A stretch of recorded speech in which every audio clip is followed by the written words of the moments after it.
Bismillahirrahmanirrahim. Assalamualaikum warahmatullahi wabarakatuh.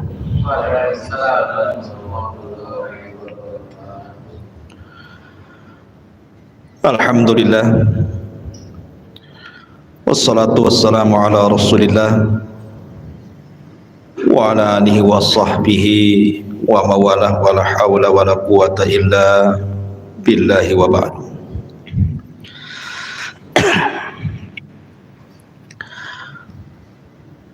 Hadirin dan hadirat yang dimuliakan Allah Subhanahu wa taala. Alhamdulillah, di malam hari ini kembali kita dipertemukan di Masjid Al-Fajri Jodoh Nagoya.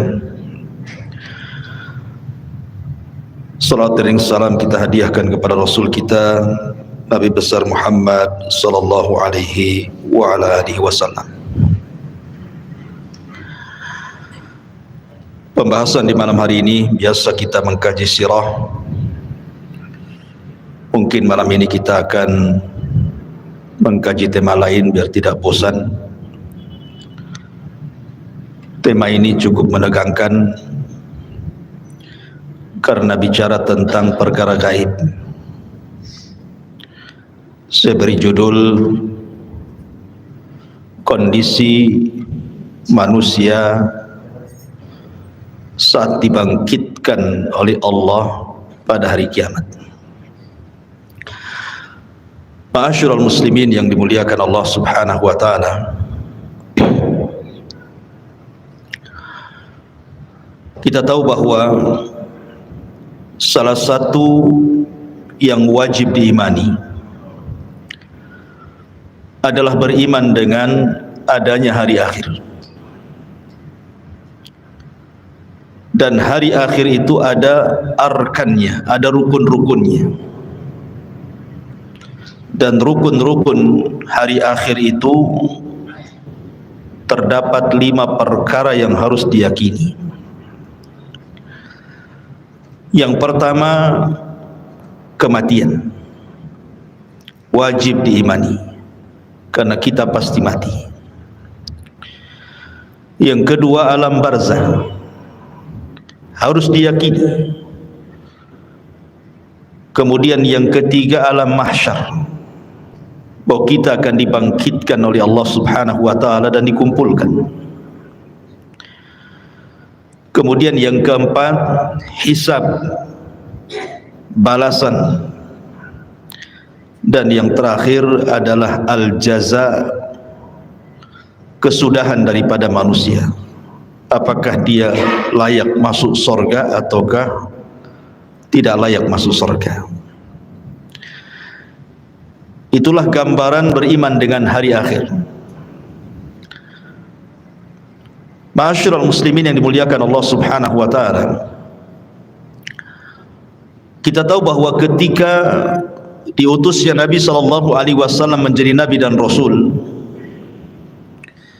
disitulah mulai Israfil meletakkan ujung trompetnya dan siap meniup, menunggu izin dari Allah Subhanahu wa taala. Kenapa Israfil baru meletakkan moncong sangkakalanya saat diutusnya Nabi sallallahu alaihi wasallam? Karena Nabi kita adalah akhirul anbiya, akhir dari seluruh para nabi. Dan kita adalah akhir al-umam, akhir dari seluruh umat. Artinya tidak ada nabi setelah Nabi Muhammad sallallahu alaihi wasallam dan tidak ada umat setelah umat Rasul sallallahu alaihi wasallam. Setelahnya kiamat. Makanya Nabi sallallahu alaihi wasallam ketika suatu hari tidak nyenyak tidur, tidak enak makan, merenung, sahabat heran dan bertanya. Maka Nabi sallallahu alaihi wasallam menjawab, bagaimana mungkin aku bisa nikmat hidup, nikmat tidur, nikmat makan, nikmat minum dan begitu seterusnya. Faqad iltaqama sahibul qarni qarnan. sementara malaikat Israfil, pemilik sangkakala itu, siap meniupkan trompetnya. Kapan diizinkan Allah, maka dia akan tiupkan itu. Tetapi keadilan Allah Subhanahu wa ta'ala, setiap perkara itu ada muqaddimahnya. Allah Subhanahu wa ta'ala tidak langsung mengkiamatkan alam semesta ini, tapi ada muqaddimahnya yang disebut dengan alamat kiamat kubra. Ada alamat-alamat kiamat besar. Tentu sebelumnya ada alamat-alamat kiamat kecil. Tapi mendekati kiamat ini yang muncul tanda-tanda alamat besar, dan itu jumlahnya 10 tanda.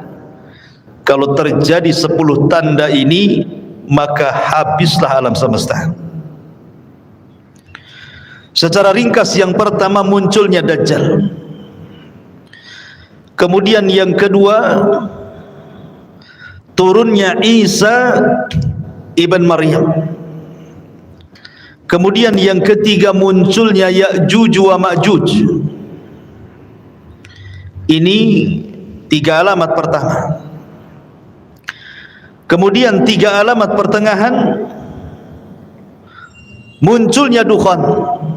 Maksudnya dukhan itu asap yang tebal, yang sangat hitam pekat yang ada di langit. Kemudian setelahnya munculnya matahari dari arah barat. Kemudian setelahnya munculnya binatang dari perut bumi yang disebut dengan dabatun minal ar. Binatang melata bisa bicara, yang menstempel mukmin dan kafir. Ini 3 alamat pertengahan. Maka alamat yang terakhir, 3 gempa.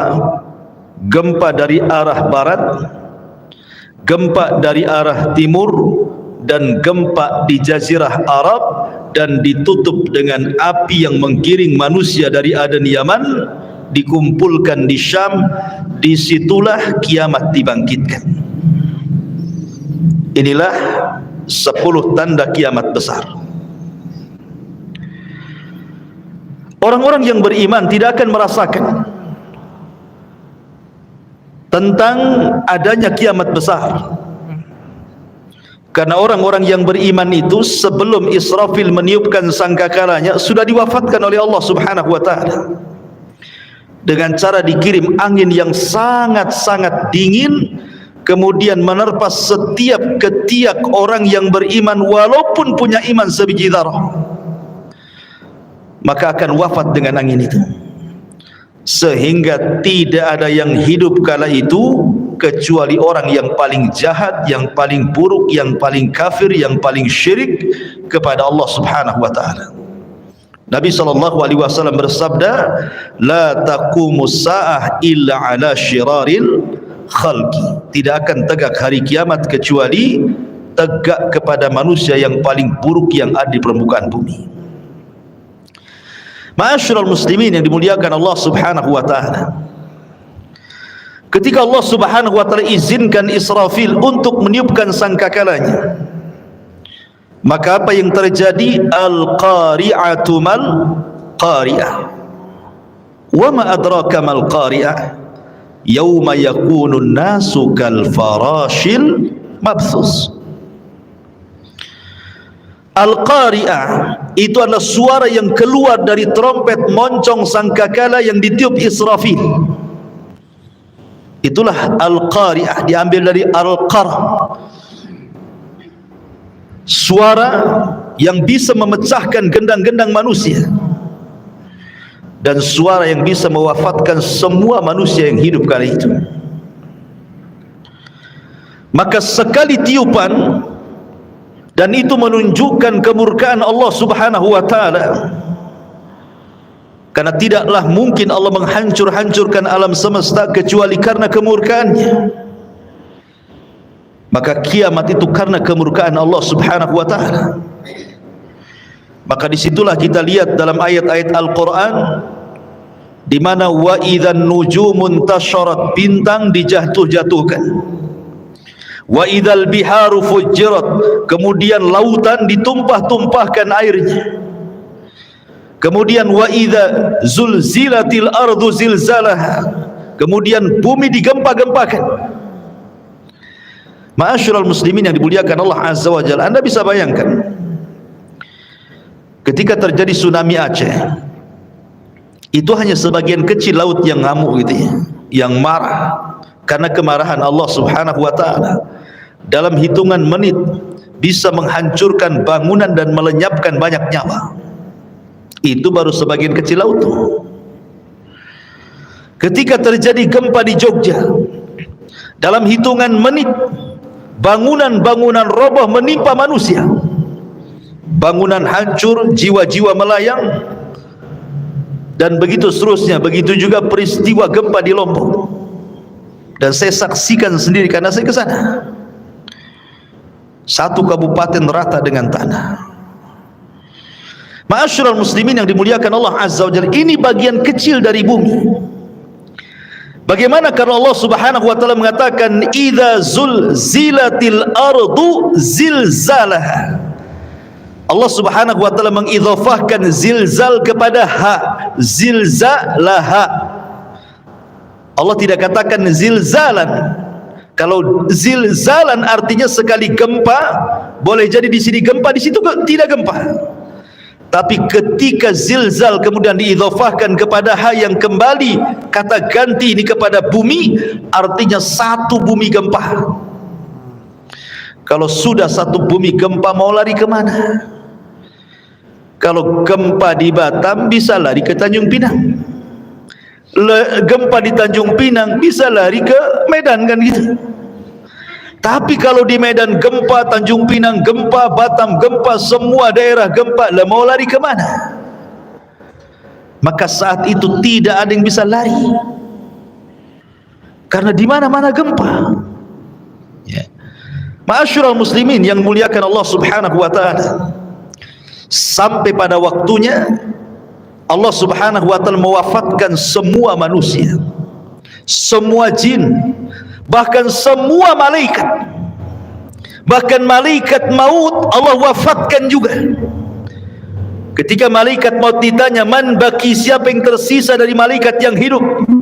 Kata malaikat maut, tidak ada kecuali abdukal fakir, hambamu yang fakir ini.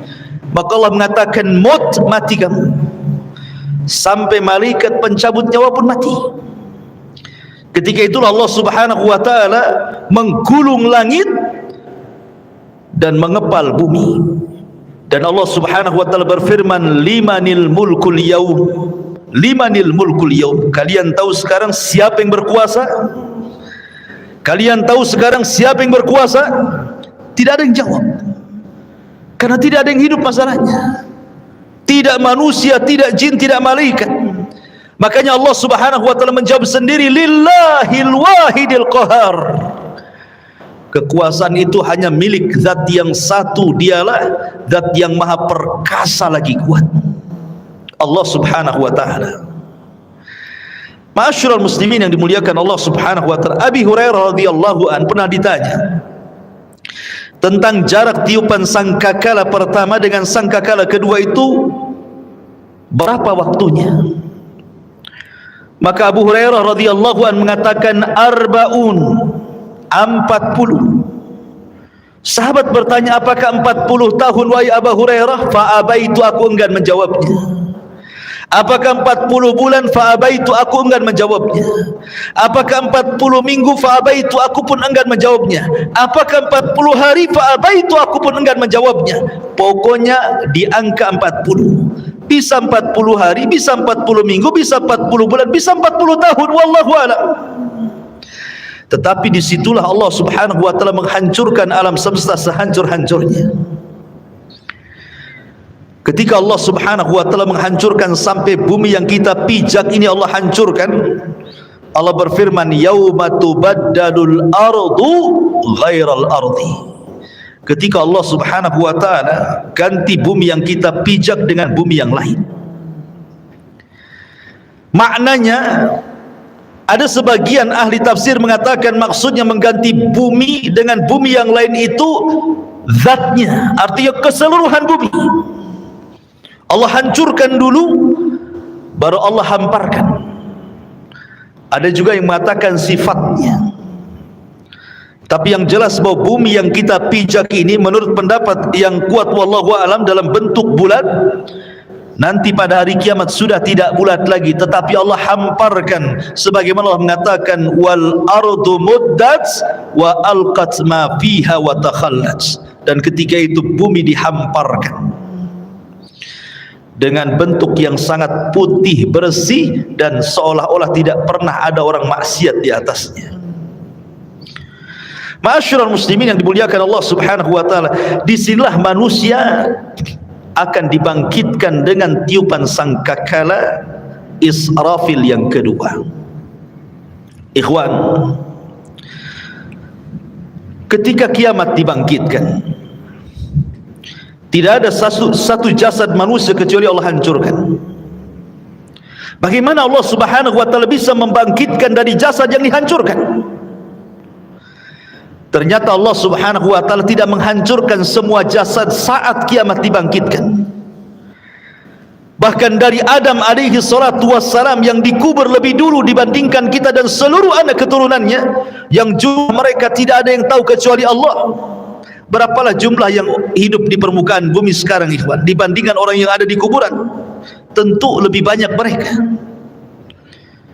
Mungkin jasad mereka sudah dimakan tanah, tetapi Allah Subhanahu wa taala dengan kuasanya ada satu jasad manusia tidak dihancurkan Allah Subhanahu wa taala.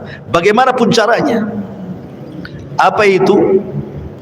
Tulang ekor manusia. Tulang ekor manusia walaupun kecil itu tidak akan dihancurkan walaupun dikiamatkan bumi ini. Kenapa? Karena dari tulang ekor itulah kita dibangkitkan oleh Allah Subhanahu wa taala. Jasad boleh hancur tapi tulang ekor tidak hancur. Jasad boleh hancur tapi ruh tidak hancur. Ruh tetap Allah Subhanahu wa taala letakkan di mana? Kalau ruhnya orang-orang yang beriman Allah letakkan fil illiyin, di tempat yang paling mulia, yang paling tinggi. Tapi kalau ruhnya orang kafir diletakkan di tempat yang paling rendah, di dasar bumi yang paling rendah, yang paling dasar. Lah ketika tiupan sangkakala yang kedua, Allah Subhanahu wa taala berfirman, wa akhrajatil ardu athqalaha, dan kami keluarkan beban-beban isi bumi ke permukaan. Wa alqat ma fiha wa takhallat, dan kami lempar beban bumi dan semua ada di permukaan bumi. Tentu setelah bumi diganti dengan bumi yang baru. Ini jasad, belum ada ruh. Dan bagaimana Allah Subhanahu wa taala bisa membangkitkan dari tulang ekornya? Dalam hadis yang sahih Allah Subhanahu wa taala mengirimkan hujan, karena asal kehidupan itu dari air, dan kami jadikan air itu segala sesuatu bisa hidup, kan itu. Wa ja'alnal ma' kulla syai'in hayyin, kami jadikan air itu segala sesuatu hidup. Maka Allah akan hujani itu bumi itu. Ketika setiap tulang ekor tersentuh dengan air hujan tersebut, maka semua terlempar ke permukaan. Kemudian Allah ciptakan kembali jasad yang sudah hancur itu. Di situ Allah Subhanahu wa taala katakan, wa idzan nufusu zuwizat. Ketika Allah lesatkan setiap ruh-ruh yang diletakkan di illiyin kalau dia ruhnya mukmin, dan roh-roh yang ada di sijin kalau dia kafir munafik, dilesatkan semuanya. Subhanallah, tidak ada yang tertukar. Ruh masuk ke jasad-jasadnya yang pernah dia tempati di bumi, semua akan melesat di situ. Disitulah terjadi dalam akidah ahli sunnah wal jamaah sebagai yaumul ba'thi wan nusyur, hari kebangkitan, di mana manusia akan dibangkitkan di situ. Bagaimana kondisi mereka dibangkitkan? Allah Subhanahu wa taala menyamakan kebangkitan manusia di padang mahsyar itu dengan dua binatang. Pertama dengan laron, dan yang kedua dengan belalang. Adapun dengan laron, Allah Subhanahu wa taala berfirman, Al-qari'atu mal qari'ah, wa ma adraka mal qari'ah, yauma yakunu an-nasu kal farash. Farash itu artinya laron yang berhamburan. Tetapi dalam ayat yang lain Allah mengatakan kal jaradil muntashir, seperti belalang-belalang yang berterbangan. Satunya laron berhamburan, satunya belalang berterbangan. Apa bedanya? Menurut ulama akidah, adapun ketika Allah Subhanahu wa taala menyamakan hari kebangkitan itu manusia seperti laron, itulah permulaan kebangkitan. Di mana ketika manusia bangkit, ikhwan, manusia itu tidak tahu harus kemana. Karena padang pasir itu la ma'lama fi, tidak ada tanda sama sekali. Karena tanah itu putih bersih, tidak ada tanda sama sekali. Ketika di dunia banyak tanda, ini desa, ini kecamatan, ini ibu kota, ini gang, ini jalan, ini lorong, dan begitu seterusnya. Ini kota, ini desa, ini hutan. Di dunia ada maklam, ada tanda. Tapi di akhirat tidak ada tanda. Masalahnya, Anda mau lari kemana? Mau cari rumah siapa? Sementara ketika Allah Subhanahu wa taala ganti bumi itu datar, tidak ada yang meninggi, tidak ada yang merendah, tidak ada gunung, tidak ada bukit, tidak ada lembah, semua datar. Kenapa Allah ciptakan seperti itu? Supaya menampung manusia sejak zaman Adam sampai yang terakhir mati. Kalau sekarang bumi dalam bentuk sekarang dibangkitkan sejak Adam sampai sekarang, mungkin bumi tidak akan cukup. Karena ada tempat-tempat yang tidak layak dihuni, kan gitu. Tetapi ketika bumi didatarkan, tidak ada yang meninggi, tidak ada yang merendah, tidak ada gunung, tidak ada bukit, tidak ada lembah, semua orang bisa bangkit di situ. Ma'asyiral muslimin yang dimuliakan Allah Azza wa Jalla, ketika awal bangkit itulah Allah mengatakan seperti laron. Antum perhatikan laron, apabila ada lampu datang laron. Laron ini kalau terbang tidak ada aturan. Nabrak kawannya, tiba-tiba besoknya sudah sayapnya bertebaran di mana-mana, jatuh sana kemari, kan? Begitulah kondisi laron. Itulah awal kebangkitan. Manusia lari ke sana, lari ke sini, tidak tahu kemana harus dituju. Nabrak sana, nabrak sini. Ya. Baru setelah kemudian ada panggilan di satu titik, agar mereka mendekati kepada panggilan yang Allah Azza wa Jal perintahkan malaikat untuk memanggil, barulah mereka tertib mengarah ke satu titik. Itulah yang disebut dengan jaradil muntashir, seperti belalang. Karena belalang ini kalau terbang bersama koloninya, dia jelas kemana arahnya. Ya. Makanya Allah Subhanahu wa taala menyebutkan dengan dua binatang, belalang dan laron, baru ke satu titik. Ma'asyiral muslimin yang dimuliakan Allah Subhanahu wa taala, di sini ada peristiwa yang luar biasa. Saat terjadi kiamat, ikhwan, semua bintang dan galaksi dijatuhkan dan ditubruk-tubrukan, kecuali dua bintang yang tidak dijatuhkan. Pertama matahari dan bulan tidak dijatuhkan. Justru matahari yang tidak mungkin berjumpa dengan bulan. Karena ketika terbenamnya matahari muncul bulan, ketika bulan kemudian terbenam muncul matahari. Tidak mungkin bulan berjumpa dengan matahari. Tapi nanti pada hari kiamat Allah katakan wa jumi'asy syamsu wal qamar. Allah gabungkan matahari dan bulan jadi satu. Inilah makhluk yang Allah Subhanahu wa taala kemudian diletakkan di atas kita 1 mil pada hari kiamat. Sampai rawi hadis ragu-ragu tentang bahasa mil dalam hadis itu. Apakah mil itu maknanya jarak? Ya, ada meter, ada kilo, ada mil. Ataukah mil itu alat untuk bercelak yang hanya 1 jengkal di atas kepala? Wallahu alam, kata perawi hadis ini. Anggaplah 1 mil itu di atas kepala itu maksudnya mil jarak. Itu saja ikhwatu fiddin sudah luar biasa panasnya, apalagi kalau di atas kepala. Padahal di dunia ini Allah Subhanahu wa taala sudah berikan keadilan kan, di mana matahari diletakkan pada porosnya, disesuaikan dengan daya kehidupan manusia, sehingga manusia tidak terlalu kedinginan, tidak terlalu kepanasan. Allah letakkan persis di porosnya. Kalau seandainya matahari yang di porosnya ini mendekat sedikit ke bumi, terbakar bumi. Kalau seandainya matahari di porosnya menjauh dari bumi, bekulah bumi. Makanya Allah letakkan itu supaya tidak beku dan tidak terbakar, pas di tempatnya. Tetapi Allah Subhanahu wa taala pada hari kiamat Allah kumpulkan matahari dan bulan. Walaupun kesudahannya matahari dan bulan ini kemana? Dimasukkan ke dalam jahannam. Sampai sahabat bertanya, Rasul, apa dosa matahari? Kenapa dimasukkan ke dalam jahannam? Maka Rasul mengatakan, dimasukkan matahari dan bulan bukan berarti dua makhluk ini berdosa, tidak, tetapi ingin membuktikan bahwa keduanya bukan Tuhan. Biar para penyembah bintang di bumi, para penyembah matahari dan bulan tahu bahwa matahari dan bulan itu bukan Tuhan. Makanya dipendamkan ke neraka, sehingga ahlun nar melihat matahari yang dipendamkan ke neraka, rupanya keduanya bukan Tuhan. Ya, memang bukan Tuhan. Makanya Allah mengatakan, la tasjudu lisyamsi wala lilqamari wasjudu lillahi alladhi khalaqahunna in kuntum iyyahu ta'budun.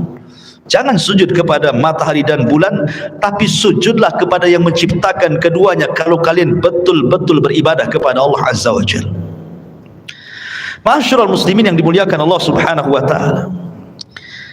Bagaimana manusia saat dibangkitkan? Nabi sallallahu alaihi wasallam bersabda, yuhsyarun nas yaumal qiyamah khufatan uratan ghurlan buhman. Aisyah radhiyallahu anha menceritakan, nanti pada hari kiamat manusia akan dikumpulkan khufatan, tanpa beralas kaki. Anda bisa bayangkan saat matahari di siang hari kemudian memanasi aspal yang ada di jalan-jalan. Coba Anda jalan tanpa alas kaki, rasakan panasnya. Atau di gurun pasir gitu ya. Bagaimana orang bisa berjalan di dunia saja tanpa alas kaki, bagaimana pula di akhirat matahari direkatkan? Begitu panasnya kaki ini ketika mijak bumi itu kan. Kemudian kata Rasul sallallahu alaihi wasallam, khufatan uratan, tanpa ada baju lengket di badan. Tidak pakai baju, tidak pakai celana. Tidak ada yang menyelimuti badannya, satu helai kain pun tidak ada di badannya. Bayangkan matahari dekat tuh. Kita saja ya kan itu ya, apabila telanjang di tengah matahari terik siang-siang itu panasnya luar biasa. Ini telanjang bulat ya. Kemudian kata Nabi SAW, khufatan uratan ghurlan, kembali tidak dikhitan.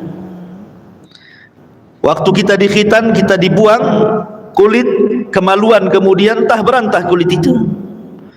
Tapi Allah akan kembalikan lagi ke setiap jasad manusia. Untuk apa? Lidiqqatil hisab, kata para ulama, supaya hisabnya betul-betul komplit, sampai kepada masalah kulit kemaluan pun harus nempel, supaya betul-betul dihisab ya. Kemudian yang terakhir kata Rasul, ghurlan, tanpa bawa harta di badan. Artinya tidak bawa harta di badan itu ya tidak bawa apa-apa ya. Kalau di bumi ini antum pamannya safar bawa dompet gitu kan masih tenang lah tuh ya. Tetapi jangan lagi dompet, jangan lagi kartu ATM, pakaian pun tidak, celana pun tidak, celana dalam pun tidak gini. Lalu apa yang dibanggakan pada hari kiamat ikhwan? Itu menunjukkan bahwa Allahu aghniya wa nahnul fuqara. Allah itulah zat yang kaya, kita ini fakir ya. Karena nggak ada bawa apa-apa. Apa yang mau dibanggakan pada hari kiamat? Dibangkitkan tuh semua akan sama. Baik para raja yang dibangkitkan seperti itu, para menteri yang dibangkitkan seperti itu, orang-orang kaya yang dibangkitkan seperti itu, orang miskin juga sama. Semua sama. Tidak ada yang dibanggakan pada hari itu di hadapan Allah Subhanahu wa taala, dan tidak ada yang disombongkan pada hari itu. Ma'asyiral muslimin yang dimuliakan Allah Subhanahu wa taala. Ada sebuah hadis yang dikeluarkan Imam Muslim. Nabi SAW mengatakan, yub'atsu kullu 'abdin 'ala ma mata 'alaihi. Manusia akan dibangkitkan pada hari kiamat sesuai dengan kondisi saat dia mati. Walaupun sebagian ulama hadis mengatakan bahwa hadis ini maksudnya dibawa ketika sakaratul maut. Bahwa manusia itu saat kematiannya disesuaikan dengan kebiasaan hidupnya, gitu maksudnya. Kalau kebiasaan hidupnya dia baik, insya Allah akan diwafatkan dengan cara husnul khatimah. Kalau kebiasaan hidupnya jahat, bisa saja dia diwafatkan dalam su'ul khatimah. Tapi ada juga yang mengatakan dari kalangan muhaddithin bahwa hadis ini berbicara tentang kebangkitan. Manusia itu akan dibangkitkan sebagaimana saat dia mati. Makanya Nabi SAW, kenapa ketika orang-orang yang haji itu, yang masih menggunakan kain ihram, kemudian qadarullah meninggal, kata Nabi SAW, suruh dikafani dengan ihramnya kan? Karena dia akan bangkit pada hari kiamat, dan dia akan menggunakan pakaian itu sambil mengucap labbaik Allahumma labbaik. Kemudian ketika Nabi SAW menguburkan para syuhada, mereka tidak dimandikan, tidak dikafankan, tidak disolatkan, langsung dimasukkan ke dalam liang lahat dengan pakaian mereka yang masih berlumuran darah, karena mereka akan dibangkitkan seperti itu, dan darah-darah mereka menjadi saksi syuhada mereka. Dan saat dikubur, maka malaikat Munkar dan Nakir tidak akan bertanya soal siapa Tuhanmu, siapa nabimu, apa agamamu. Kenapa? Karena kata Nabi SAW, kafa, cukuplah, bibariqatis suyuf, kilatan-kilatan pedang saat jihad, fitnah bagi dia, sehingga tidak ada fitnah kubur lagi. Ma'asyiral muslimin yang dimuliakan Allah Azza wa Jalla. Bahkan pada hari kiamat, Abu Sa'id Al-Khudri radhiyallahu anhu mengatakan, nanti pada hari kiamat ada orang-orang yang diseret dengan wajahnya. Subhanallah. Kita di bumi berjalan dengan kedua kaki, tapi nanti saat dibangkitkan ada manusia-manusia berjalan kakinya di atas, kemudian wajahnya diseret, wajahnya di bawah, jalan dengan kepalanya. Sahabat bertanya, ya Rasulullah, wahai Rasul, kok ada orang yang seperti itu? Maksudnya kok bisa, bukankah di dunia dia berjalan dengan kakinya? Maka Nabi mengatakan, alaysa alladhi amshahu ala rijlaihi fid dunya qadiran ala an yamshiyahu ala wajhihi yaumal qiyamah. Kata Nabi SAW, bukankah ketika di bumi dia bisa berjalan dengan kedua kakinya? Siapa yang menjadikan dia bisa berjalan seperti itu? Allah. Maka sebagaimana Allah mampu menjalankan manusia di bumi dengan kedua kakinya, maka Allah pun mampu menjalankan dengan wajahnya pada hari kiamat. Dan mereka orang-orang kafir. Bahkan subhanallah, al-jaza min jinsil amal, ikhwan. Balasan itu sesuai dengan amalannya. Ada manusia saat dibangkitkan itu kecil, ya. Di tengah manusia yang besar-besar, dia dibangkitkan seperti semut, sehingga dia harus terseok-seok menghindari langkah kaki orang yang lari ke sana kemari. Lihatlah semut kecil kan. Kalau seandainya kita melihat semut kecil kemudian kita jalan, terkadang ada semut yang kita injak. Jadi ada ketika dibangkitkan itu, manusia dibangkitkan seperti seekor semut kecil sekali. Dia harus terseok-seok ke sana kemari menghindari injakan-injakan manusia yang lari ke sana kemari. Siapa mereka? Mereka al-mutakabbirun, orang-orang yang sombong. Sebagaimana Nabi SAW bersabda tentang mereka, bahwa orang-orang yang sombong akan diciptakan seperti biji zarah pada hari kiamat. Mereka terseok-seok karena menghindari injakan kaki manusia yang besar itu. Kenapa Allah buat dia kecil? Karena ketika di dunia dia merasa besar. Ya kan, orang sombong itu kan merasa besar ya. Maka Allah buat kecil pada hari kiamat. Ada juga ma'asyiral muslimin yang dimuliakan Allah Azza wa Jalla, ketika dia bangkit, dia kemudian tersiak-siak kayak orang mabuk, tidak tahu harus kemana. Dan mereka adalah para pemakan riba. La yakumuna illa kama yakumul ladzi yatakhabbathu syaitanu minal mas. Pemakan riba itu nanti bangkit pada hari kiamat seperti orang yang kesurupan, yang dimasuki setan ke dalamnya, oyong ke sana kemari. Ada juga kata Nabi SAW, orang yang dibangkitkan itu buta, padahal di dunia dia melihat, sehingga dia kemudian mengatakan, Rabbi lima hasyartani a'ma wa qad kuntu basira. Rabb, kenapa kau bangkitkan aku dalam kondisi buta? Dulu di dunia aku melihat. Maka Allah Subhanahu wa taala mengatakan, ya, karena engkau ketika di dunia melupakan ayat-ayatku, sekarang kulupakan kau buat buta, kata Allah Subhanahu wa taala. Jadi macam-macam orang dibangkitkan itu. Ada yang berteriak-teriak memanggil-manggil Allah Subhanahu wa taala, ya Rabb, ya Rabb. Tapi Allah tidak memandangnya sama sekali. Ada orang-orang yang tidak akan pernah dipandang pada hari kiamat. Bahkan tidak akan diberikan rahmat, bahkan sudah disediakan azab yang pedih. Subhanallah ya ikhwan. Kalau sampai kita tidak dipandang oleh Allah Subhanahu wa taala, berarti kita akan merasakan peritnya neraka jahanam. Siapa mereka?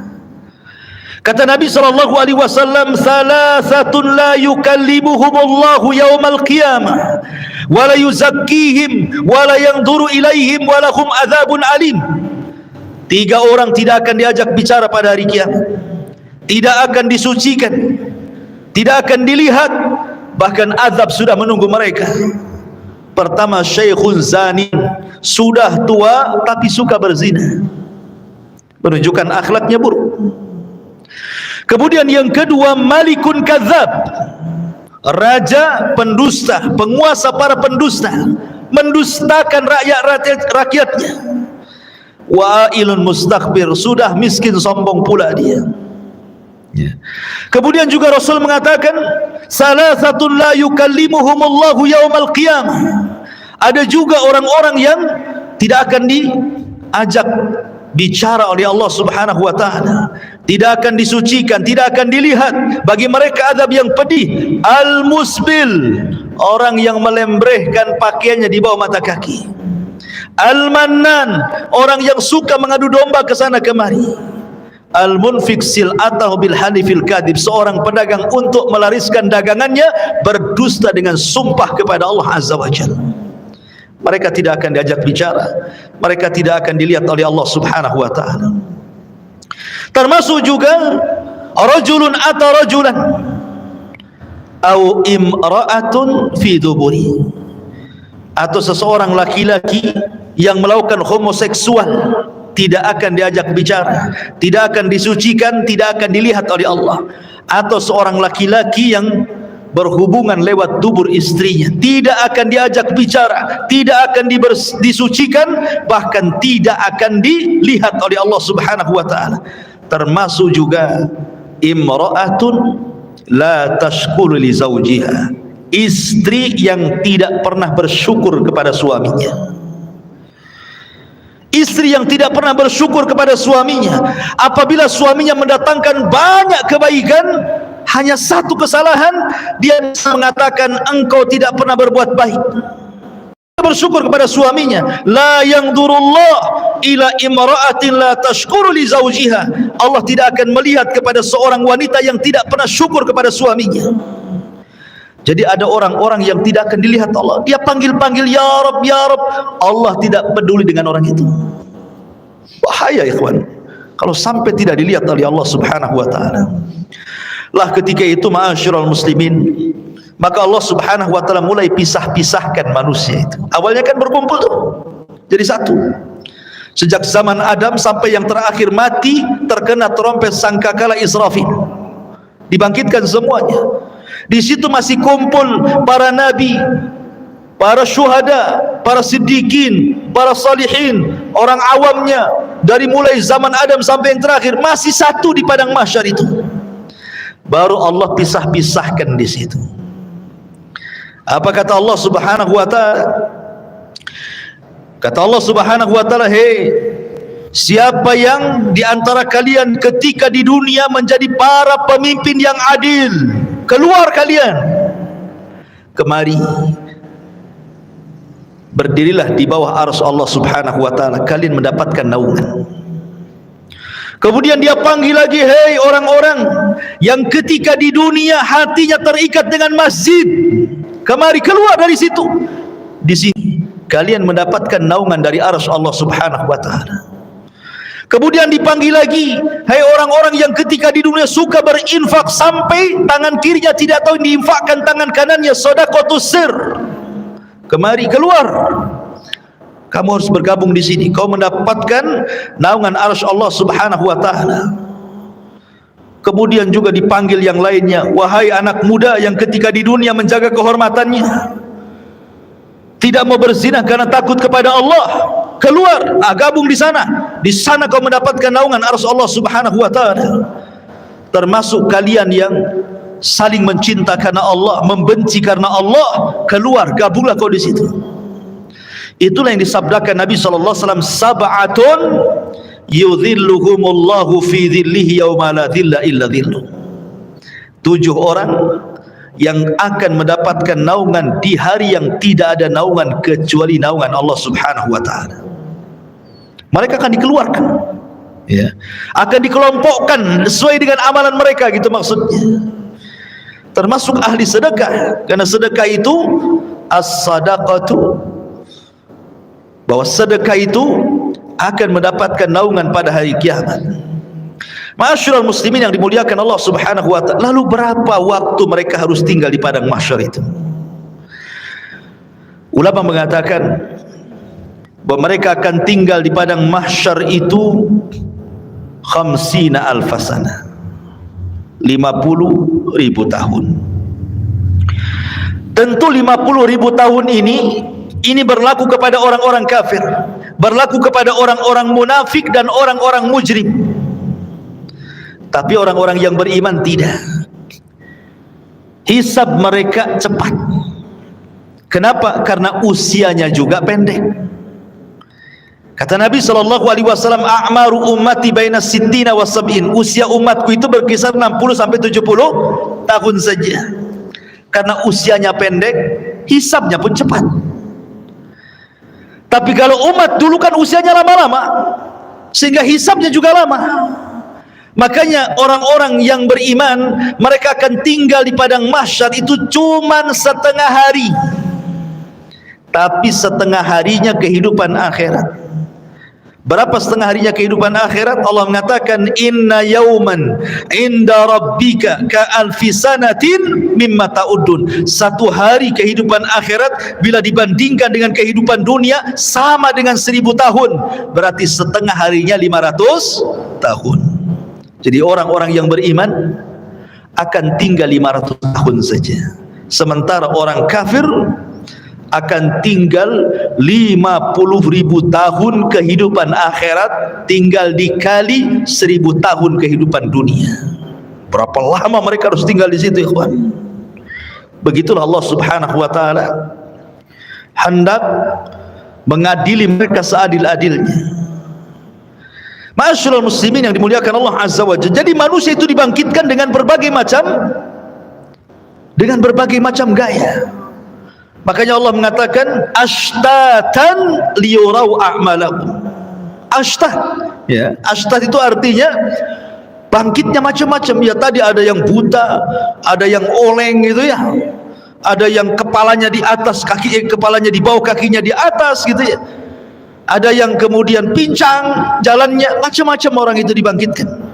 Kemudian habis itu dikelompok-kelompokkan, ahli sedekah dengan ahli sedekah, ahli Quran dengan ahli Quran, ahli solat dengan ahli solat, dan begitu seterusnya.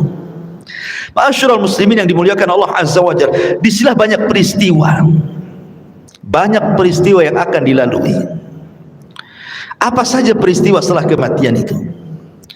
Kalau boleh saya singkat, nanti saya bentangkan sedikit. Yang pertama sudah saya jelaskan, kebangkitan.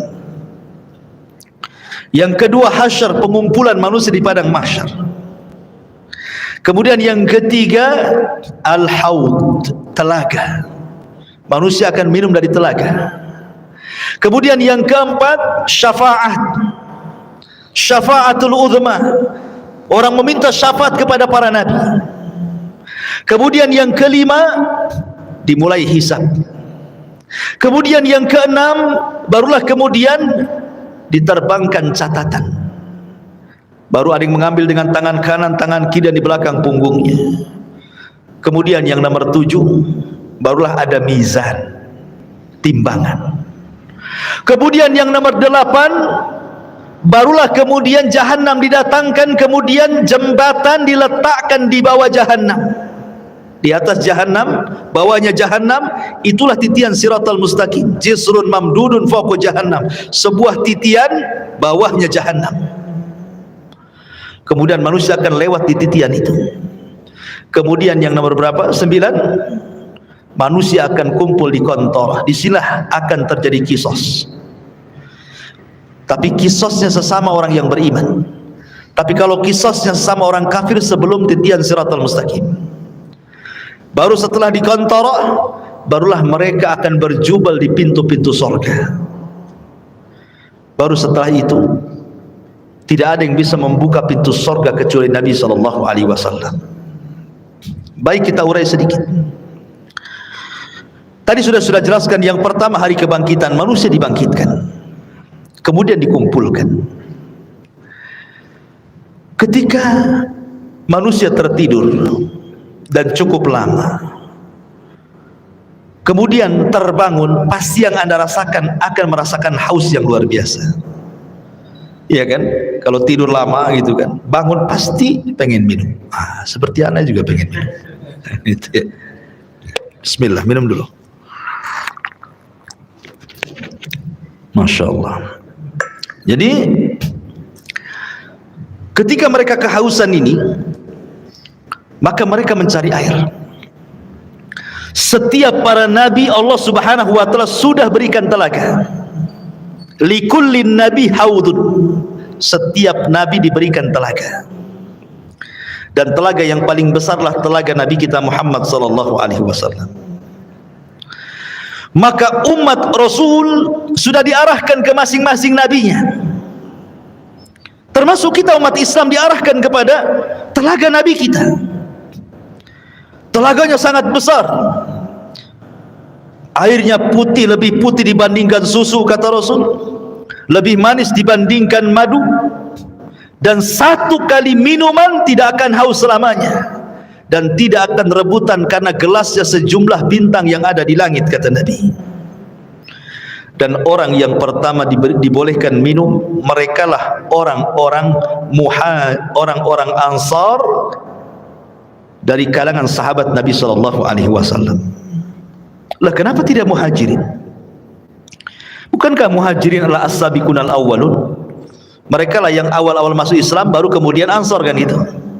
Kenapa di akhirat orang yang pertama minum orang Ansar dulu baru muhajirin? Terbalik? Ya. Karena orang Ansar diberikan kesabaran ketika di dunia. Mereka tidak pernah mencicipi kekuasaan. Khulafaur Rasyidin semua dari muhajirin.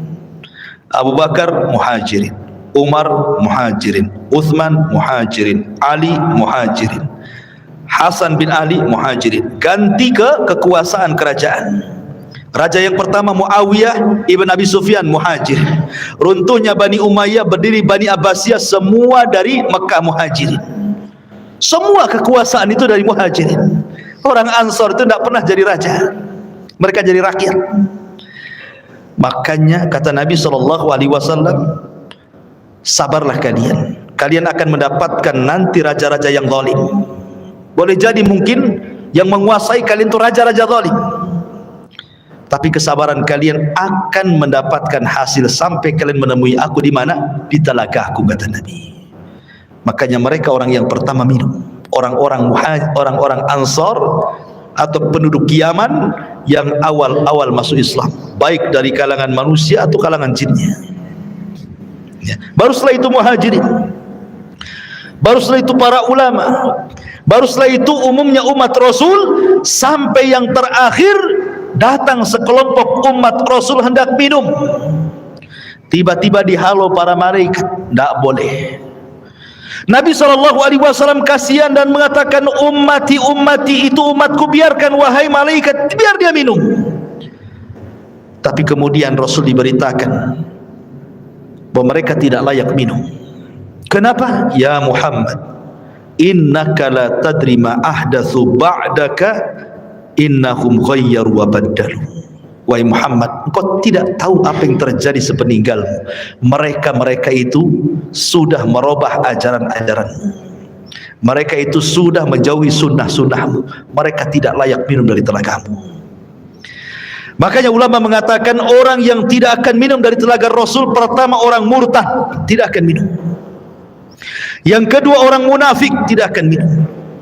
Yang ketiga orang-orang yang mereka selalu menyelisih sunnah Rasul dari kalangan ahli bidah.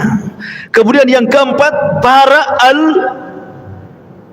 murtakib al-kabair, orang-orang yang senantiasa terus melakukan dosa besar. Mereka tidak layak minum dari telaga Nabi SAW. Ya.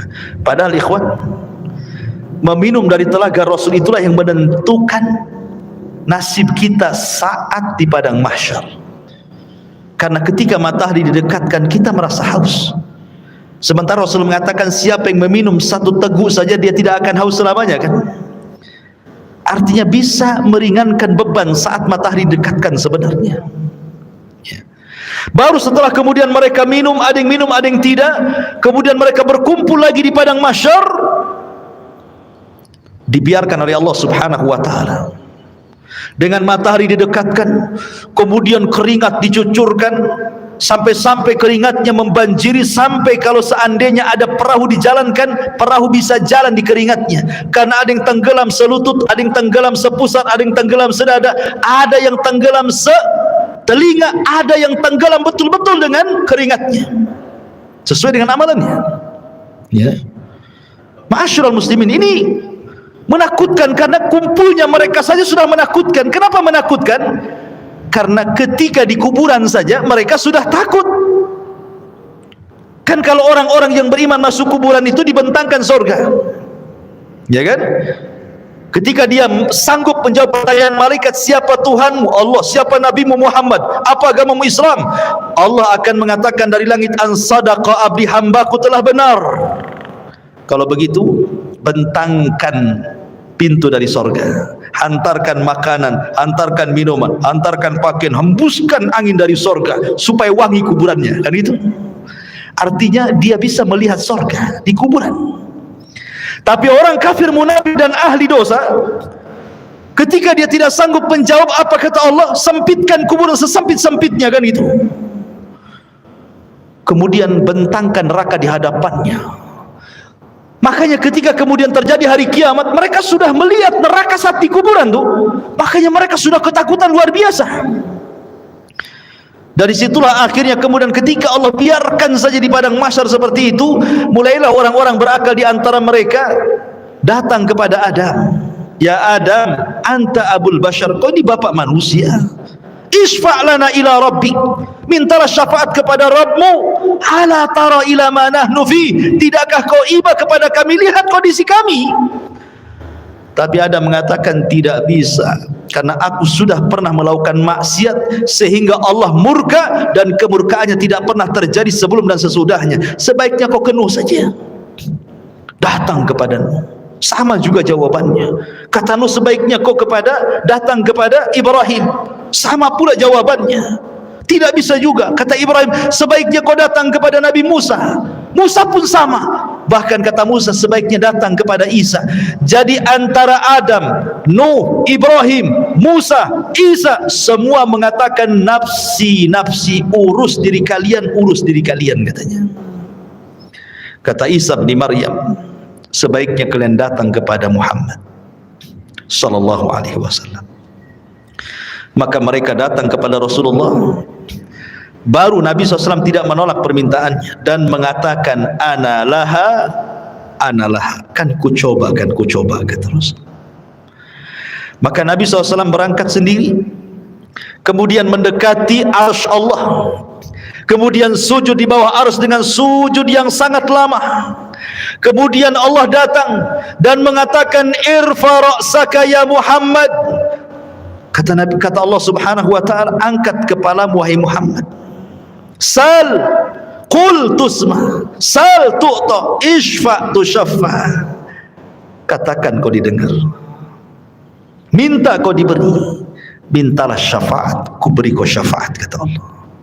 Ini yang disebut dengan syafaatul uzma, syafaat khusus yang hanya diberikan kepada Rasul kita, tidak diberikan kepada para nabi. Dan orang yang paling bahagia dengan syafaat Rasul, kata Abu Hurairah radhiyallahu an, dalam hadis Abu Hurairah, Nabi SAW bersabda, as'adun nas bi syafaati man qala la ilaha illallah. Orang yang paling bahagia dengan syafaatku, kata Rasul, adalah orang yang mengucapkan kalimat la ilaha illallah. Tentu bukan hanya lisan, artinya orang yang menegakkan tauhid, tidak melakukan kesyirikan. Yang sekarang lagi merebak para perdukunan itu syirik-syirik semua tuh. Ya, jangan percaya kepada mereka. Kalau harus percaya kepada dukun, percayalah ke dukun urut, kan itu. Jelas-jelas ngurut dia kan. Nggak ada mantranya yang ngurutnya. Dukun bayi, ya kan. Kalau dukun santet nggak usah percaya. Dukun ramal apalagi. Ya. Jadi ma'asyiral muslimin yang dimuliakan Allah Azza wa Jalla, setelah syafaat, apa yang terjadi? Setelah syafaat, ardul a'mal. Allah akan memperlihatkan amalan kita, ikhwan. Liyurau a'malahum. Allah akan perlihatkan amalan kita. Makanya ada hadis yang mengatakan, nanti pada hari kiamat akan didatangkan manusia membawa pahala sebesar Bukit Tihamah. Saya bayangkan, Bukit Tihamah itu besar. Ya, lebih besar daripada Uhud, cuman lebih kecil daripada Uhud. Cuman kata Nabi, nanti pada hari kiamat ada orang bawa pahala sebesar Bukit Tihamah. Diperlihatkan amalannya besar sekali. Tiba-tiba kemudian amalan itu dihilangkan. Gara-gara apa? Karena orang itu suka bermaksiat sendirian. Dia bermaksiat sendirian. Kok bisa maksiat sendirian? Nah, inilah alat maksiat sendirian. Ini alat maksiat sendirian. Cukup saya dan handphone saja. Itu maksiat sendirian, dalam kamar sendirian, nyumpet apa antum ya? Entah lagi nyebar hoax di situ, copy paste hoax, ya kan? Atau apalah yang dilihat di situ. Ya. Waktunya sholat masjibu aja situ kan. Ini maksiat sendirian. Nanti ada orang pada hari kiamat pahalanya sebesar gunung Tihamah. Rupanya setelah diperlihatkan itu saja, tiba-tiba dihilangkan. Kemudian ditanya kenapa dihilangkan? Itulah akibat maksiat sendiri, kesendirian tadi. Ada juga orang yang datangkan, masya Allah, di dunia ahli sedekah. Ahli sedekah. Ada masjid perlu bangunan disumbang dia, ada madrasah perlu uang disumbang dia, ada fakir miskin butuh biaya disumbang dia. Tidak ada tempat kecuali sumbang dia. Dipanggil oleh Allah, diperlihatkan amalan dia di dunia, dibuat layar tancap, seolah-olah dia diingatkan, tuh kamu tuh waktu di dunia itu, tuh kamu bawa uang ke masjid ini, kau bawa uang ke masjid itu, kau bawa uang ke panti asuhan ini. Diperlihatkan amalannya di dunia. Kemudian Allah mengatakan, betul itu kamu tuh yang jalan ke sana kemari? Oh iya, dengan bangganya. Itu saya, wahai Allah. Ya. Kemudian Allah mengatakan, untuk apa kau amalkan itu? Maka dia mengatakan, saya bersedekah untukmu ya Rabb. Kata Allah, kadzabta, dusta kamu. Kadzabta, dusta kamu. Engkau bersedekah itu supaya engkau dianggap dermawan. Engkau bersedekah itu supaya engkau dianggap pemurah. Engkau bersedekah itu supaya dipuji manusia. Kadzabta, dusta kamu. Akhirnya malaikat bawa ini seret dia ke neraka. Didatangkan lagi para mujahidin, kemudian diperlihatkan bagaimana saat jihad dia banyak membunuh musuh, akhirnya dia mati syahid. Diperlihatkan sama Allah itu, betul kamu itu? Oh iya, itu saya wahai Rabb. Apa yang melakukan? Ustushhidu fik, aku mati syahid karenamu ya Rabb. Kata Allah, kadzabta, dusta.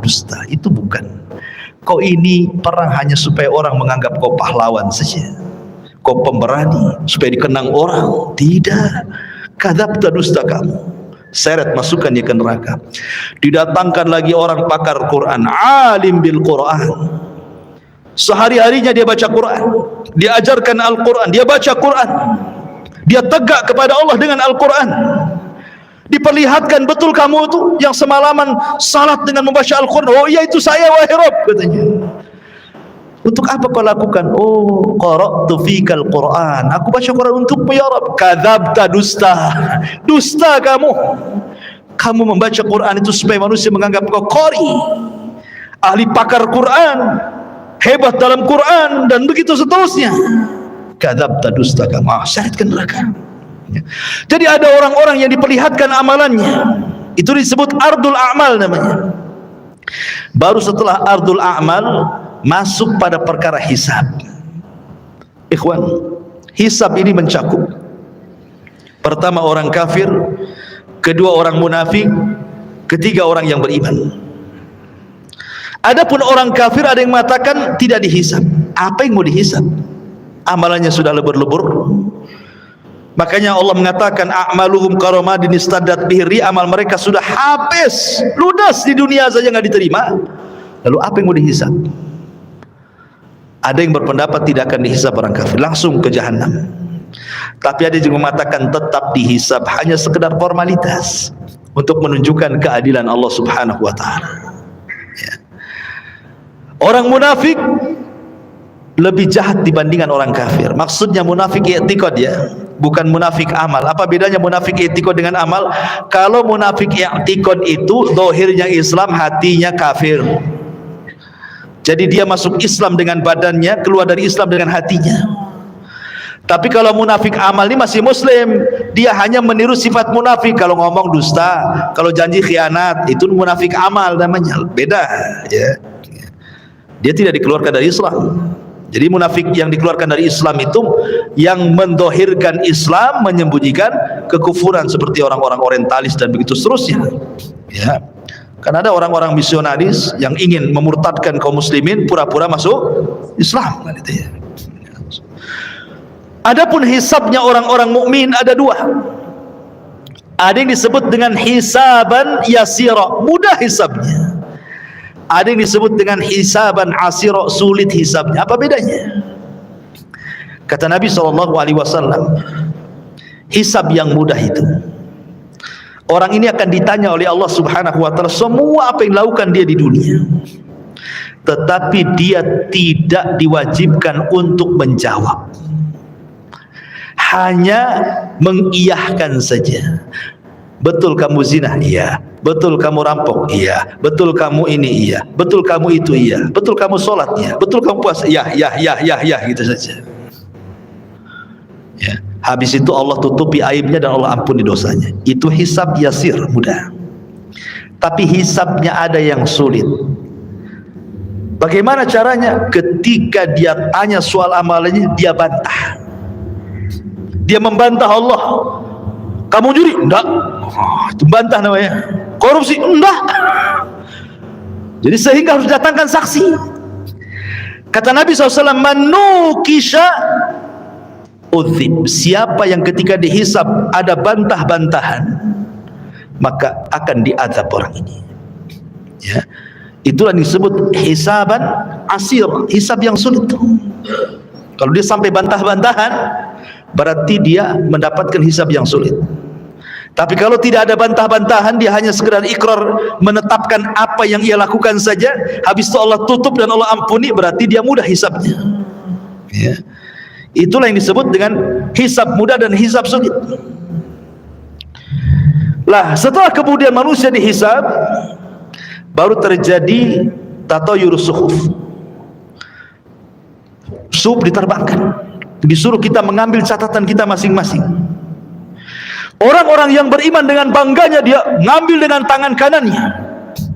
Kemudian dia mengatakan kepada manusia, "Iqra kitabak," lihat bukuku. Baca katanya. Dia sudah tahu isinya apa. Tetapi orang-orang kafir, dia ambil dengan tangan kirinya dan dia mengatakan, "Duhai, kiranya aku tidak pernah punya catatan seperti ini." Datang orang munafik, diambil lagi dari belakang punggung dengan tangan kirinya lagi. Ya. Baru setelah itu terjadi mizan, timbangan. Apa yang ditimbang? Badannya, amalannya, dan catatan yang dibawanya. Faman thaqulat mawazinu fahuwa fi isyatir radiyah. Kalau berat timbangan kebaikannya, dia akan mendapatkan kehidupan yang diridhoi oleh Allah. Faman khaffat mawazinu fa ummuhu hawiyah wa ma adraka ma hiya narun hamiyah. Tapi yang kemudian khaffat, ringan kebaikannya, berat pula keburukannya, maka dia masuk ke neraka hawiyah. Ya. Ma'asyiral muslimin yang dimuliakan Allah Subhanahu wa taala. Baru setelah proses mizan, timbangan, baru kemudian Allah Subhanahu wa taala akan datangkan apa? Jahannam. Allah mengatakan waji'a bi jahannam. Pada hari itu akan didatangkan neraka jahannam. Waji'a bi jahannam yauma idzin yatadzakkarul insan. Ketika jahannam dihadirkan, barulah ingat manusia, kenapalah di dunia saya seperti ini, seperti itu. Kemudian malaikat akan datang bersaf-saf, wal malaku saffan saffa. Disitulah Allah Subhanahu wa taala akan datang dan akan mengajak bicara satu persatu hamba-hambanya. Ada yang diajak bicara, ada yang tidak diajak bicara, sebagaimana sudah saya jelaskan tadi. Ya. Baru setelah itu titian dibentangkan, jisrun mamdudun fawqa jahannam. Jadi akan diletakkan semacam jisr. Jisr itu jembatan. Ya. Yang Nabi SAW katakan tentang masalah jembatan ini, kalau boleh saya ringkas, jembatan ini amat sangat licin. Jembatan ini menggelincirkan. Jembatan ini memiliki besi pengait yang sangat besar. Jembatan ini mudah terpeleset karena bukan lurus tetapi berbelok-belok dan bergerak. Jembatan ini lebih halus dibandingkan rambut, lebih tajam dibandingkan pedang. Ya, jembatan ini akan membelah telapak kaki manusia, sehingga tidak semua orang selamat dari titian ini. Lah ketika jembatan ini dibentangkan, kemudian Allah mengatakan wasiqal ladzina kafaru ila jahannama zumara. Allah langsung masukkan orang kafir, tidak pernah masuk titian orang kafir itu, langsung dimasukkan ke dalam jahannam. Sehingga yang tersisa cuma dua, mukmin dan kafir. Lalu Allah berikan cahaya untuk modal melewati titian itu. Ada yang seperti kilat atau di ujung saja. Ada yang seperti kuda balap atau di ujung saja. Ada yang seperti pelari kencang atau di ujung saja. Ada yang jalan, ada yang merangkak, ada yang jatuh bangun, begitu seterusnya. Karena ada kalalib di situ, ada kait mengait, ya, yang ujungnya seperti duri dan akan menghantam siapa saja. Kemudian kalau sudah terlempar dari jisr itu, dari titian itu, maka akan sampai di dasar jahanam itu setelah 70 tahun. Karena Rasul yang mengatakan, ketika ada suara bor gitu kan, Rasul mengatakan di hadapan para sahabat, tahu nggak kamu suara apa itu? Sahabat nggak tahu. Itulah batu yang dilempar dari atas titian setelah 70 tahun baru sampai sekarang dasarnya katanya. Naudzubillah. Ya. Ma'asyiral muslimin yang dimuliakan Allah Azza wa Jalla. Baru setelah kemudian mereka bisa menyeberangi titian, ada yang berhasil, ada yang tidak. Sampai di sini lelahnya? Tidak, masih lelah lagi. Ada namanya kontor. Kontor itu tempat kisos. Ingat, kontor itu hanya bagi orang yang beriman saja. Tapi kalau kisosnya antar orang kafir atau orang mukmin mendolimi orang kafir atau orang kafir mendolimi orang yang beriman, itu sebelum titian. Karena orang kafir tidak mungkin naik ke titian. Jadi kalau ada orang Islam mendolimi orang kafir, terjadi kisos di sini. Kalau ada orang kafir mendolimi orang kafir, terjadi kisos di sini. Termasuk juga binatang akan dikisos. Sampai Rasul mengatakan, binatang yang bertanduk dengan binatang yang tidak bertanduk, yang ketika di dunia ditanduk-tanduk sama binatang yang bertanduk, akan didatangkan tuh, dicabut tanduknya, kemudian diletakkan ke yang tidak bertanduk. Allah mengatakan, tanduklah dia sebanyak dia menanduk kamu di dunia. Disaksikan oleh manusia itu kisos kepada binatang itu, semua akan dikisos. Ya, yang buaya makan kambing gitu ya, kemudian harimau makan kancil, semua akan terjadi kisos. Tapi selesai kisos, selesai hisab, apa kata Allah? Kuni turaba, jadilah kalian tanah. Maka binatang-binatang itu semua jadi tanah. Orang-orang kafir menyaksikannya, tiba-tiba mereka mengatakan, ya laitani kuntu turaba, duhai kiranya aku jadi tanah seperti binatang itu, kata. Mungkin tidak, mustahil. Ya. Lah ini kalau kisosnya sebelum titian ini bagi orang-orang kafir, sementara kisosnya orang-orang yang beriman setelah titian. Inilah yang dikenal dalam hadis Nabi SAW sebagai hadis muflis namanya. Hadis orang bangkrut. Kata Nabi, atadruna mal muflis hadil ummah, tahu enggak kamu orang bangkrut di antara umatku ini? Sahabat ya polos saja, orang bangkrut ya orang gulung tikar, usahanya kolab, enggak punya dinar, enggak punya dirham. Oh, itulah orang bangkrut katanya. Kata Nabi, bukan. Orang bangkrut itulah orang yang datang dengan pahala salat, pahala puasa, pahala zakat, pahala-pahala lain-lainnya. Di satu waktu dia pernah mendolimi si fulan, mencaci maki, memukul si fulan, menumpahkan darah si fulan, mengambil harta si fulan, dan begitu seterusnya.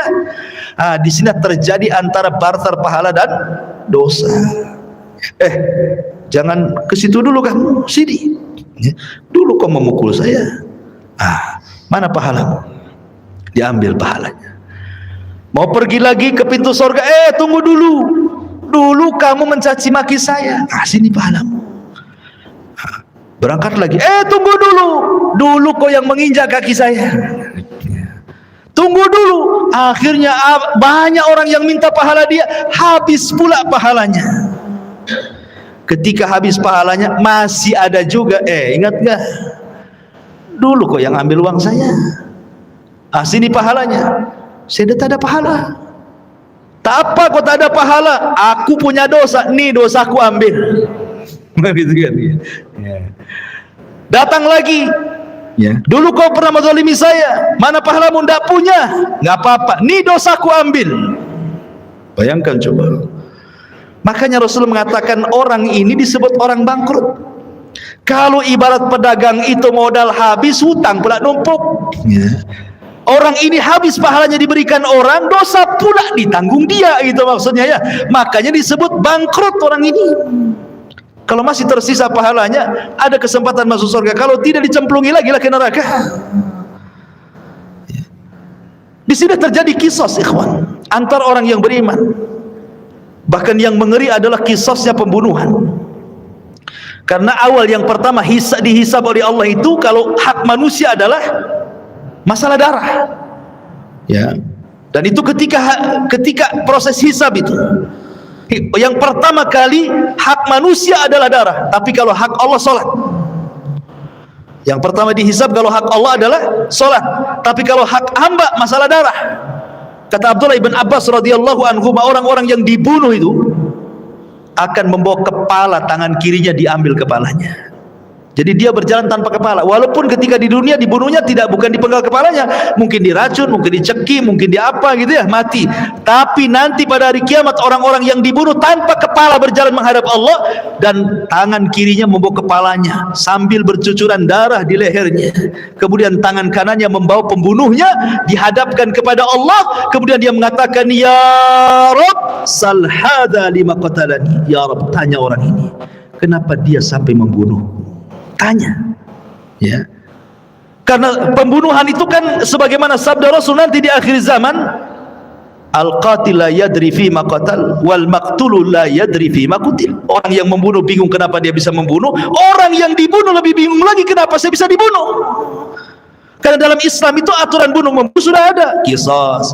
Atau dia berzina dan sudah menikah, atau karena dia murtad, dijelaskan begitu ya.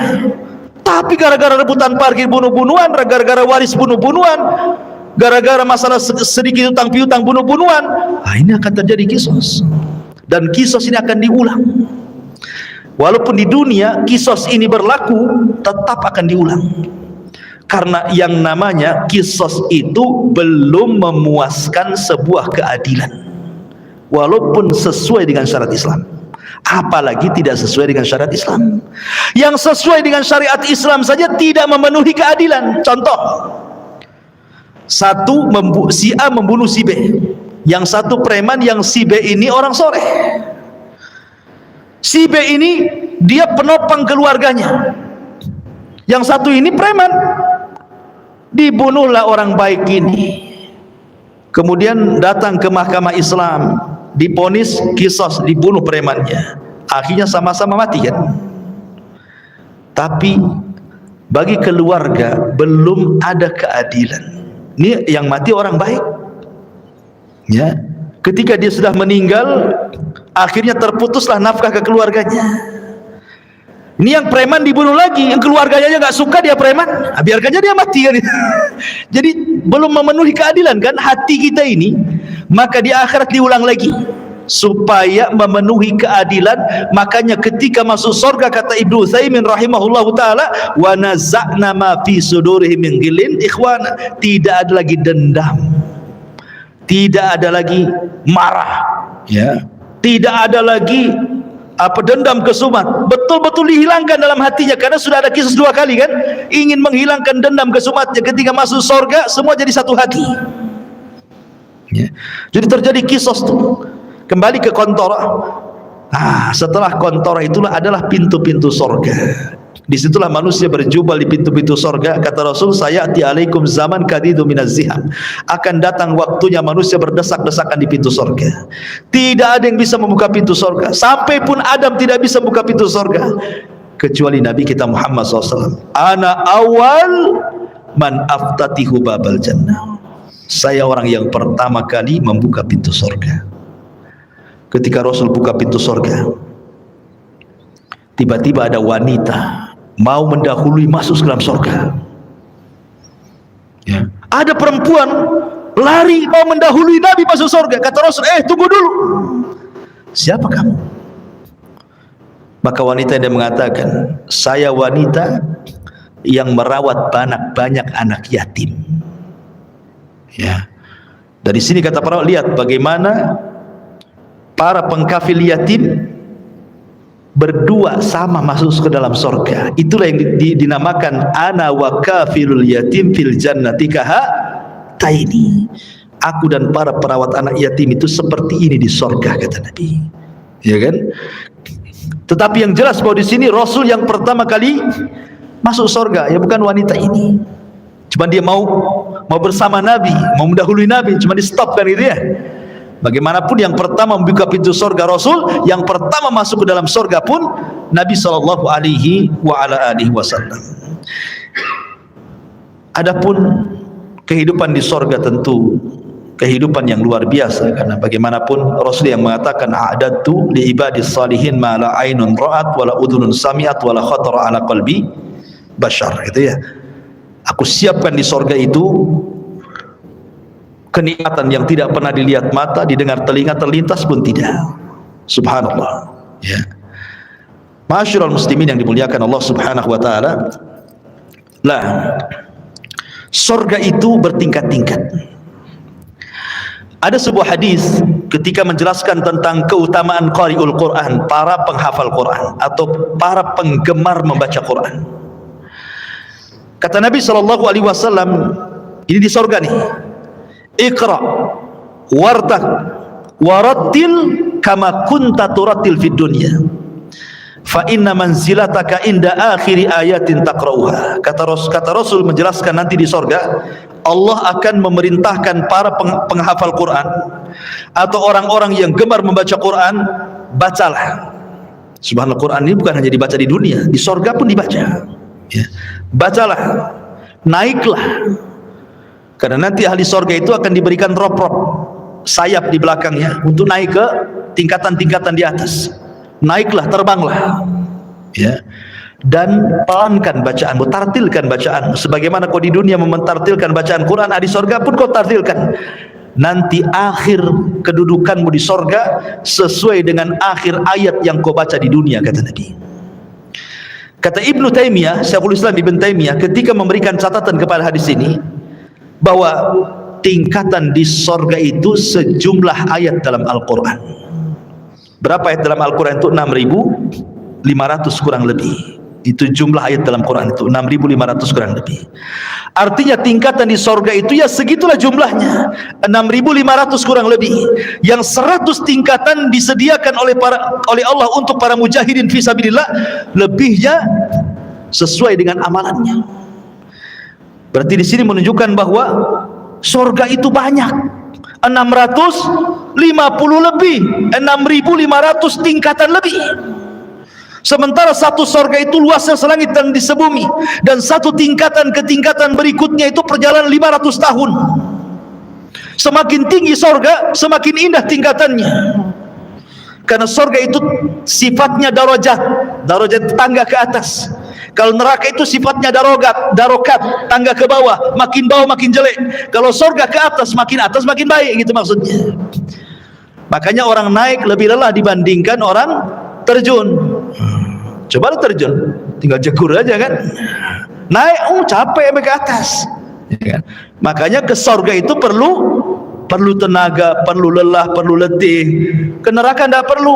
Tinggal jegur aja antum ke situ, jadilah antum penduduk neraka. Nggak perlu antum beli, nggak perlu antum bayar, nggak perlu pakai uang, dan tidak perlu sekolah. Orang maksiat itu tidak perlu sekolah. Kalau ibadah itu perlu sekolah karena ada ilmunya. Sholat aja ada ilmunya. Gimana takbiratul ihram, apa yang mau dibaca? Maksiat tidak perlu sekolah, tidak perlu S2 maksiat itu. Tamat TK aja bisa maksiat. Makanya tidak lelah orang masuk neraka itu, tapi enak. Itulah makanya ikhwatu fiddin, kenapa sorga itu dibaluti dengan makari, hal-hal yang tidak suka. Sementara neraka itu dibaluti oleh syahwat, hal-hal yang orang suka masuk ke situ. Ya. Lah surga yang bertingkat-tingkat ini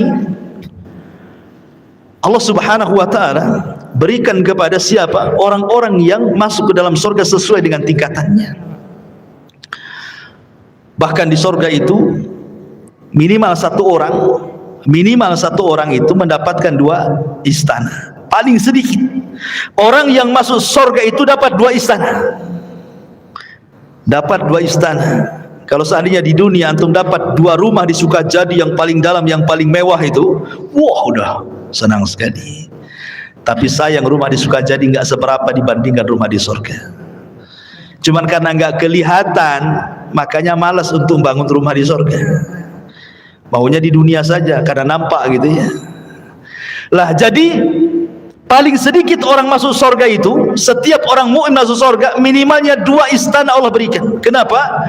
1 istana solid milik dia, 1 istana itu milik orang kafir yang masuk neraka, diwariskan kepada orang yang beriman. Tilkumul jannah uristumuha, itulah surga yang diwariskan kepada kamu. Jadi minimalnya 2. Dan Allah mengatakan waliman khafa maqama rabbihi jannatan. Bagi yang takut kepada Rabbnya maka dia Allah berikan 2 surga. Tapi kita bisa lebih daripada hanya 2 istana.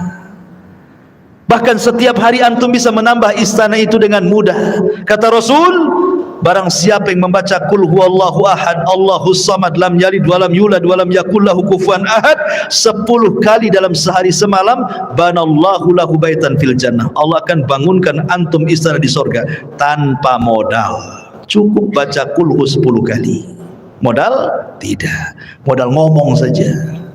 Kalau antum bangun rumah sak jelek-jelekan di kos-kosan, keluar uang pondasi, uang bata, uang batu, uang semen, uang spandek, uang keramik, macam-macam. Cukup kulhu 10 kali jadi itu istana di surga. Tapi baca kulhu aja malas, ya kan? Karena nggak nampak masalahnya. Coba kalau seandainya saya kasih rumah antum, nggak usah di Sukajadi, tiban kampung 1. Ya. Tapi kulhunya jangan 10, 5.000. Oh, langsung pada daftar tuh besoknya.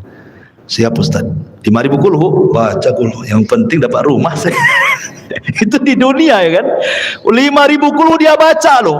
Ini tidak perlu 5.000 kulhu, 10 saja dapat loh di sorga. Tidak mau baca juga. La haula wala quwwata illa billah. Jadi itulah memang namanya keimanan kepada yang gaib, itu memang perlu keyakinan. Makanya kenapa dalam awal surah Al-Baqarah itu ciri orang yang bertakwa itu yang pertama kali beriman dengan gaib. Ya, yang gaib itu harus diimani. Sebab kalau tidak beriman yang gaib, ya tadi akhirnya nggak yakin dengan sorga. Bukti nggak yakin dengan sorga, Allah pilih amalan-amalan yang bisa membangunkan Islam di sorga, nggak juga orang tertarik. Ada bangun masjid nih, ya. Kan bangun Islam di sorga tidak harus satu masjid dia bangun, satu sak semen pun jadi itu antum bangun rumah di sorga. Satu keping keramik pun jadi, satu lonjor besi pun jadi, nggak juga nyumbang. Oke, ini modal Ustaz, saya tidak ada duit. Ya tadi ya nggak modal ya kulhu itu 10 kali, tak ada modal itu aja masih susah baca kulhu.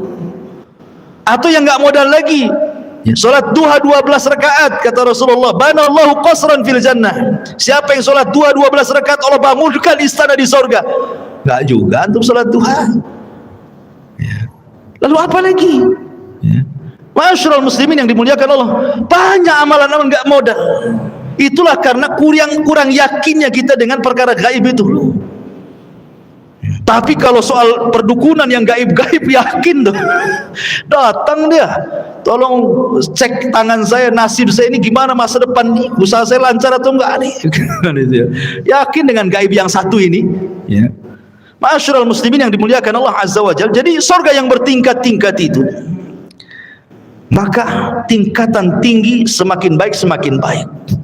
Dan ingat, surga itu bukan hanya sekedar istana, ya. Di situ juga ada view-nya, ada sungainya, ada tamannya, ada roof-roofnya, ada bahkan ada kamar terbuat dari kaca. Bayangkan, terbuat dari kaca, ghuraf namanya. Kamar itu persis terbuat dari kaca. Yura dhahiruha batinuha. Orang dalam melihat keluar, orang luar melihat ke dalam. Ya bahasa kita rumah kaca lah. Kan sekarang kan lihatlah rumah-rumah minimalis itu kan cantik tuh kalau dikasih kaca itu kan. Di mana tuh ghuraf itu? Di atas. Kalau kita ini di dunia bangun satu bangunan di atas, harus ada tiang dari bawah nopang tuh. Di sorga tak ada. Tak ada tiang, ya gitu saja kamar. Ustaz, gimana saya kesananya katanya.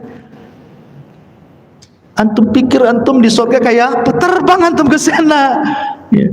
Karena semua binatang di surga itu, jangankan kita, binatang di surga semua terbang. Makanya bahasa Quran itu lahmi tair. Tair itu artinya burung. Ya, daging burung gitu ya. Jadi semua binatang itu kata para ulama terbang di surga itu. Tidak ada binatang melata kayak di bumi itu berjalan di, tidak ada, semua terbang. Antum aja terbang. Ya. Masyarul muslimin yang dimuliakan Allah, intinya bahwa kalau cerita tentang surga nggak ada habisnya. Kita akan terhayal ke sana. Kalau cerita neraka sudahlah Ustaz, sekali aja lah. takut katanya. Intinya bahwa inilah manusia saat kebangkitan. Mudah-mudahan ada manfaatnya. Insyaallah kita lanjutkan dan kesempatan. Subhanakallah bihamdika asyhadu an la ilaha illa anta astaghfiruka wa atubu ilaik. Allahu ta'ala alam. Assalamualaikum warahmatullahi wabarakatuh.